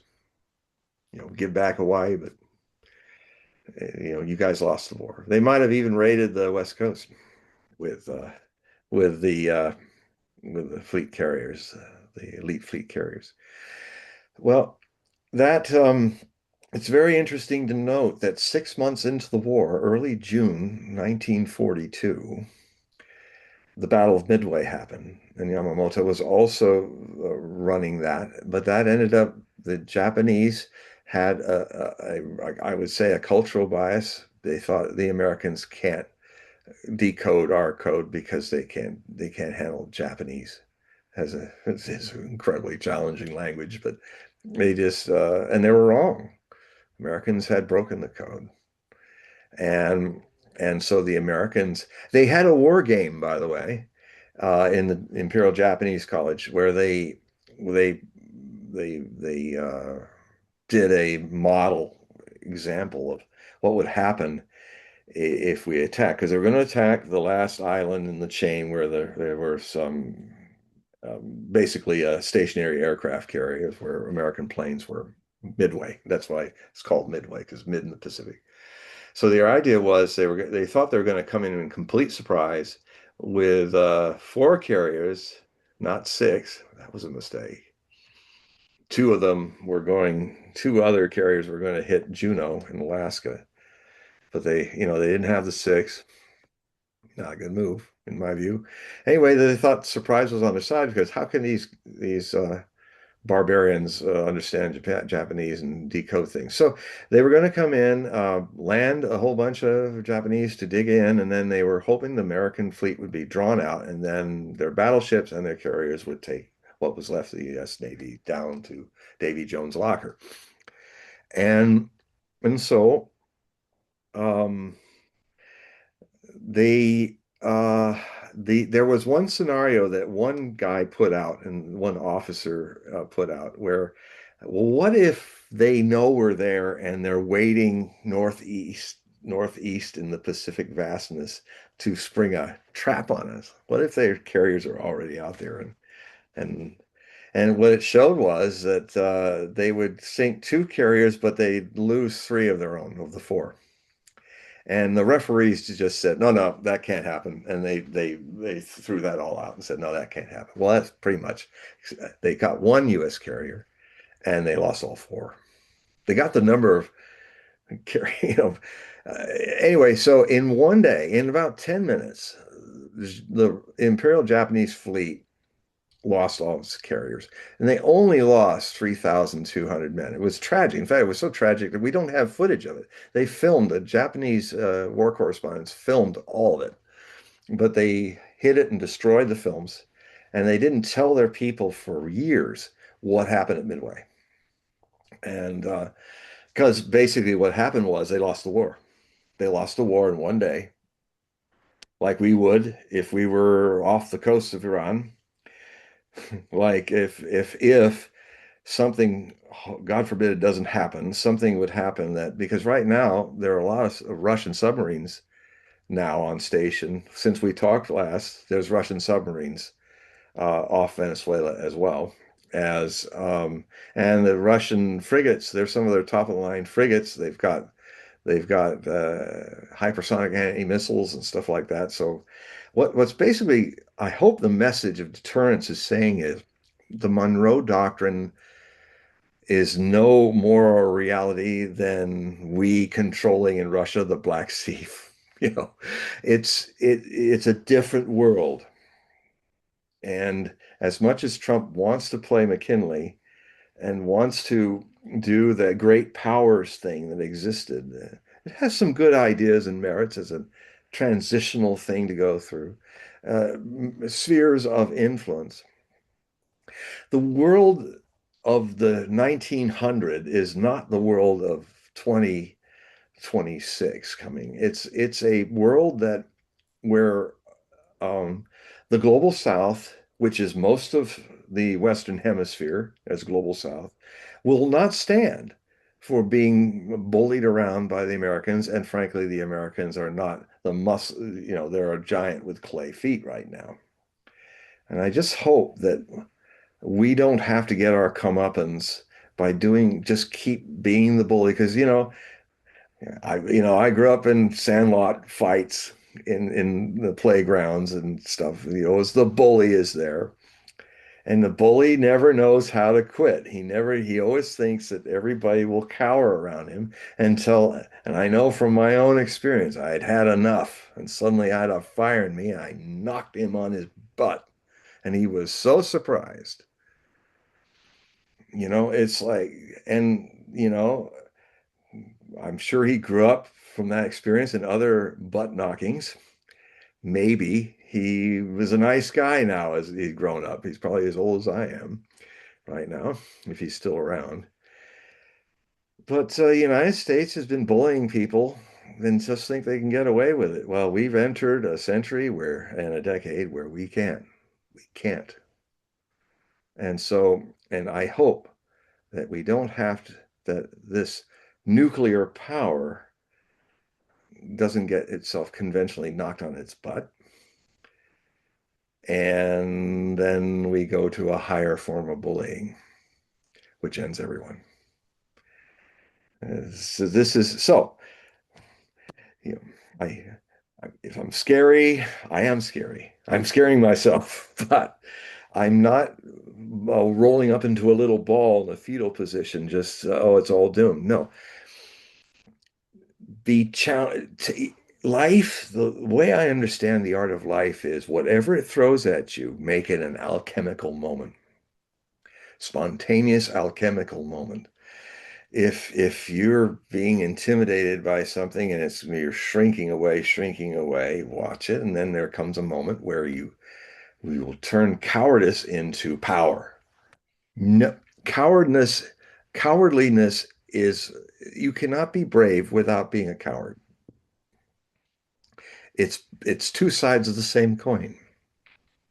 And your consciousness can hold it and use it. So the world is getting tired of us being bullying, and we're going to get our butt thumped by a number of directions if we keep doing this. Kind of hoping we're smarter than that, but maybe a good slap across the face is what we need. Since you were scary, we're going to be on a lighter note here with a question from Ten Tiger. Ah, What is your favorite food? gosh. Well, I have a lot of favorite foods. I Yeah, but mean, if you could pick Japanese food one, is one of my favorite foods. wait, what was it? Japanese, Really? Chinese. I can live anywhere in Asia and be a happy clam. Uh, I ate well in India. I love Indian food. Um, I've lived around the world a lot of places. Um, yeah, I like Italian food very much. Um, I cook Italian food a lot. Um, Mediterranean diet. I love Greek food. Um, I love Italian food, Spanish. Um, But if like, I what? could pull the meat off it, I love French food because they put meat even in the salads. I'm a vegetarian. I have a rare blood type where vegetarian really makes me thrive. I'm not against meat. I used to eat meat for first 25 years of my life until I discovered that it, every time I'd enjoy it, I'd be sick. I'd be kind of feeling like, "Bleh," because I have a blood type, I think it's B negative or something like that, that's positively against meat. And ever since 25, when I stopped eating any fish, chicken, or meat, I started becoming very healthy and full of energy. So it's Wow. just it's one of those weird My things. favorite food is Chicago style pizza Deep or dish. deep dish. When I look at My that, favorite food. well, I remember Jay Leno taking a Chicago deep dish slice, and he's like this old overeating guy, and he bit into it, and then he had a thing wired so his heart literally exploded as he ate it. Went. No, I like New York style myself. Yeah, it just Back in Langley, in my little village here, we have one of the best New York style pizzerias in the planet. And Anchorage has one of the best pizza I've ever had was up in Anchorage, Alaska in mid-January 19 no 2018 2019, yeah, or January. And I was doing lectures at the Adam place up there, and I ate pizza. We went to this pizzeria because it had been told it's like the one of the best in the world, and it was. And it's like right on the edge of the world somewhere. It's like the diner at the end of the galaxy. This is the pizzeria at the end of the world in Alaska. So anybody listening from Alaska, you know which one I'm talking about in Anchorage. I would say my second favorite dish is a gyro. Is a what? A gyro, a lamb gyro. Mm, yeah, gyro. Now, gyro is Mexican, right? No, no, no. Oh, It's no, it's Greek. Mediterranean. It's yeah, Yeah, Greek. it's Greek. Yes, of course. Yes, it's Greek. Yeah, gyro I love. Yeah. I also love Mexican food, real Mexican food, not the food where you have this lovely little Mexican dish that is entombed in a pile of American cheese. I mean, I finally, when I got to Mexico to do do interviews for the El Efecto Nostradamus, which is the Nostradamus Effect series, which I imagine some of you have seen me on.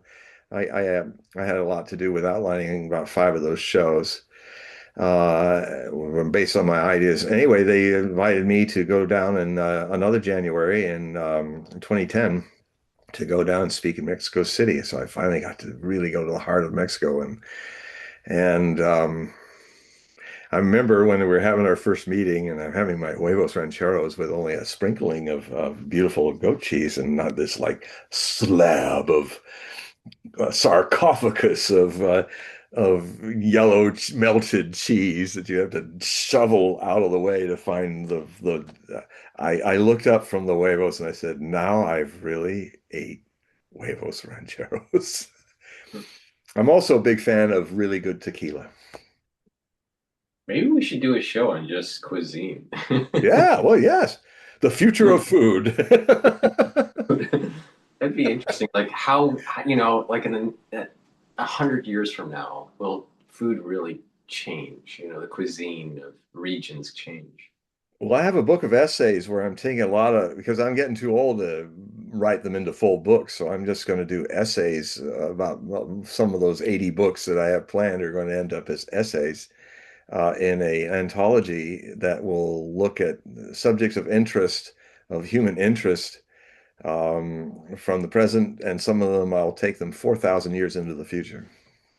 Food food, sex, and so, a lot of those things will be looked at. Reincarnation, how are we going our relationship with reincarnation, that'll be it there. Of course, UFO, AFWs, whatever they call them now. All that, our future in space, also completely radical ideas that I was going to make into a book, one of my last fictional books, but I'm just going to put the formula out in an essay and just look at I am having a hard time finding a way to talk about a system that actually doesn't take you anywhere, but that's how you get everywhere in the universe.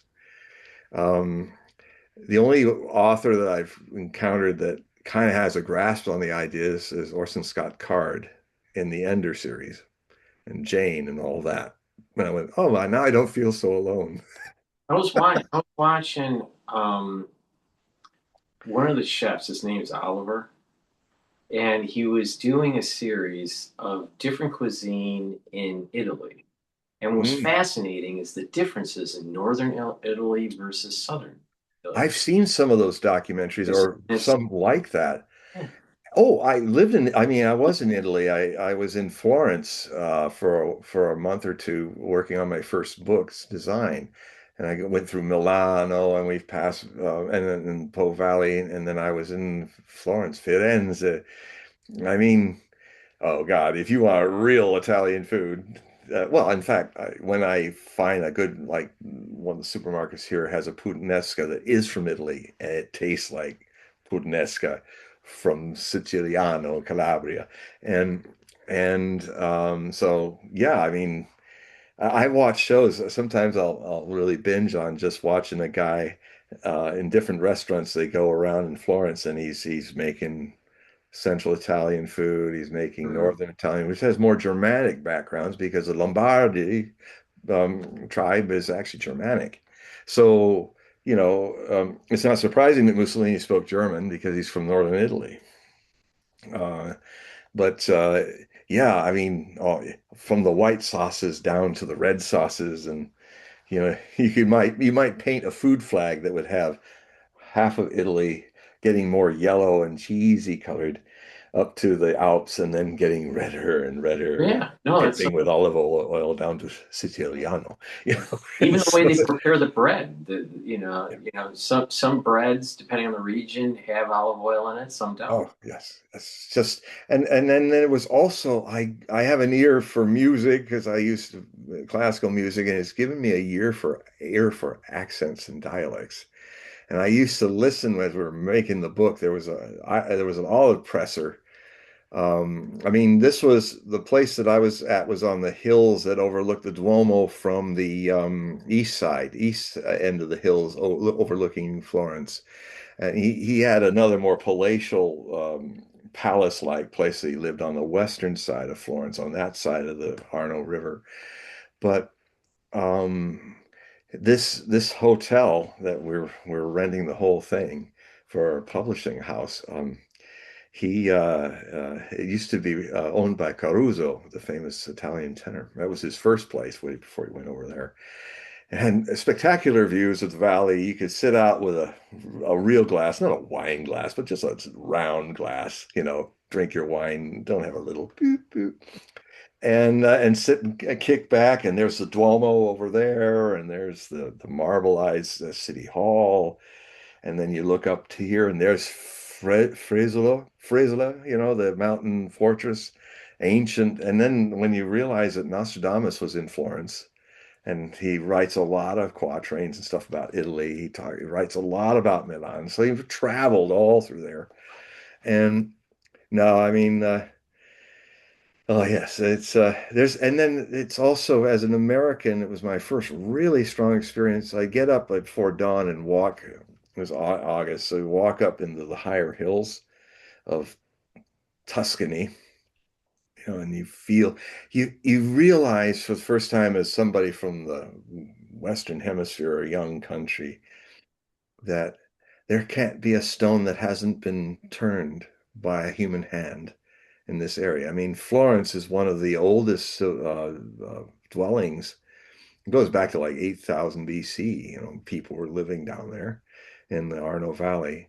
So everything, all the trees, all the bushes, humans have planted them or moved them. The thing that then you start to appreciate when you come back to the United States is how much of it is wild, that nobody's moved and no people have done anything with it. It's like Europe might have been wild 10,000 years ago. And so, and Alaska is like, it's just beyond that. It's just like, it's beyond wild, which is wonderful.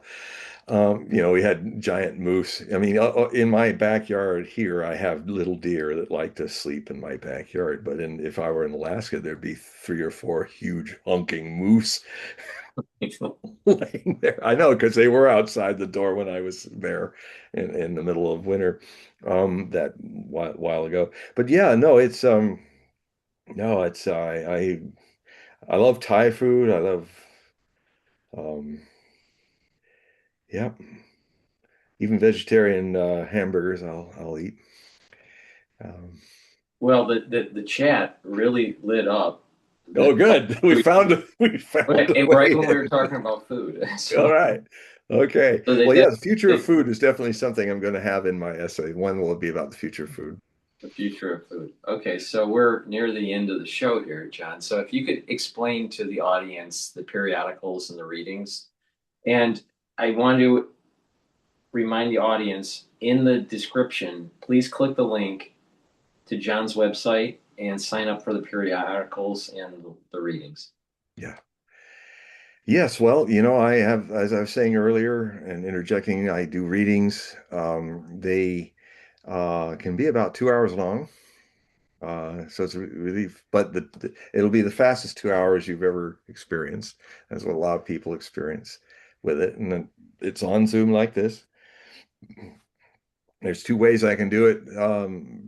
We can do what I do is where I do, some people, it really thrives if people have 40 minutes and a 10-minute break to get up, stretch, and get around, come back for another 40 minutes. And then it's usually about 3 40-minute sessions with 2 10-minute breaks in it. So a lot of people love that. But if you want an uninterrupted one, and if you're on Zoom, and you're already paying on Zoom, then you can just send me an invitation, and I'm there as long, 3 hours straight without a break. So those are the two options.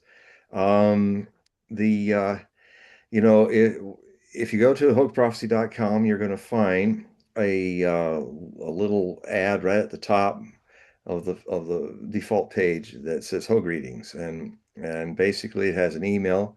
It's you just click on that email, and all you need to do, and it's important to do because I my email system's wide open because I don't want any robots censoring stuff. So of course I have to spend time clearing out all the junk. So with all the hundreds of emails that I get, all you need to do is put on the subject line. If you want to write some more, that's fine, but just put on the subject line, Hogue Reading. I'll see that. And then as soon as I see it, I'll get back to you and give you the times and how much it costs. And, um, you know, I would, since I am a celebrity, I will not do what most celebrities do, charge through the nose. Because then I'm only talking to rich people, and I love rich people. I love poor people. I love everybody in between. But I wanted to find a number that I had a yes for because I put a lot of work into the reading.